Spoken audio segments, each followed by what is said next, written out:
வணக்கம். சற்று முன் கிடைக்கப்பெற்ற மிக மிக முக்கியமான செய்தி ஒன்று வெளியாகியுள்ளது.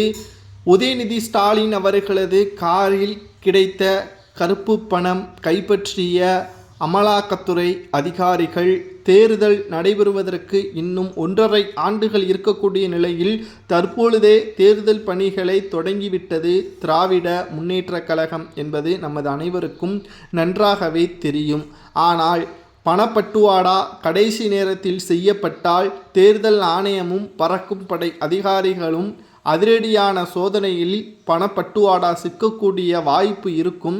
ஆனால் இப்பொழுதே பணத்தை பதுக்கி வைத்துவிட்டால் அந்தந்த தொகுதியில் பணப்பட்டுவாடா செய்வதற்கு சுலபமாக இருக்கும் என்பதை கருத்தில் கொண்டு உதயநிதி ஸ்டாலின் தலைமையில் நடக்கக்கூடிய இந்த தேர்தல் திமுகவின் ஒட்டுமொத்த வேட்பாளர்களையும் மாற்றுவதற்கான நடவடிக்கைகளையும் எடுத்துள்ளார்.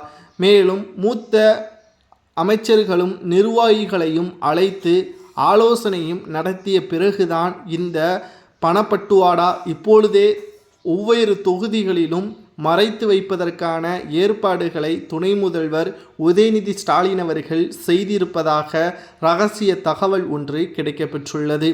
இதை கண்டுபிடித்த அமலாக்கத்துறை அதிகாரிகள் இன்று காலை மதுரைக்கு செல்லக்கூடிய உதயநிதி ஸ்டாலின் அவர்களது ஆதரவாளர் 3 நபர்களது காரில் பறிமுதல் செய்யப்பட்ட பொழுது சுமார் 3.5 கோடி கட்டுக்கட்டாக பணம் இருந்ததும் குறிப்பிடத்தக்கது.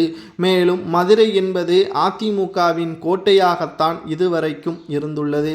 அங்கு எப்படியாவது வருகின்ற சட்டமன்ற தேர்தலில் மீண்டும் திமுக ஆட்சியை பிடிக்க வேண்டும் என்பதற்காக தற்பொழுதே பணங்களை பதுக்கி வைத்துவிட்டால் அதிமுக பண விநியோகம் செய்வதற்கு முன்பாக திமுகவினர்கள் 1 மடங்கு அதிகமாக செய்தால் நிச்சயமாக ஓட்டுக்களை பெற்றுவிடலாம். மேலும் களத்தில் நடிகர் விஜய் அவர்கள் தொடங்கிய தமிழக வெற்றிக் கழகமும் பயணிக்கக்கூடிய காரணத்தினால் போட்டியும் அதிகமாகும். இதனால் திராவிட முன்னேற்ற கழகத்தின் ஓட்டு சதவீதமும் குறைவதற்கு வாய்ப்புகள் இருப்பதை மனதில் வைத்துக்கொண்டு இப்பொழுதே தேர்தல் பணிகளை விறுவிறுப்பாக செய்துவிட்டால் கடைசி நேரத்தில் எந்த ஒரு பதற்றமும் இல்லாமல் பிரச்சார வேலைகளை செய்யலாம் என்பதை கருத்தில் கொண்டுதான் இந்த நடவடிக்கைகளை மேற்கொண்டார். ஆனால் இந்த தகவல் அமலாக்கத்துறை அதிகாரிகளுக்கு கசியவே மதுரைக்கு செல்லக்கூடிய வழியில் உதயநிதி ஸ்டாலின் அவர்களது உறவினர்கள் மூலமாகவும் ஆதரவாளர்களது கார்களும் பறிமுதல் செய்யப்பட்டதில் கைப்பற்ற பணத்தை விசாரணையும் நடத்தி வருகிறார்கள். இதனால் உதயநிதியின் பெயர் அடிபட்டு இருப்பதாகவும் அவரை விசாரணைக்காக அழைத்து செல்ல உள்ளதாகவும் டெல்லிக்கு இன்று மாலை விசாரணைக்காக அழைத்து சென்று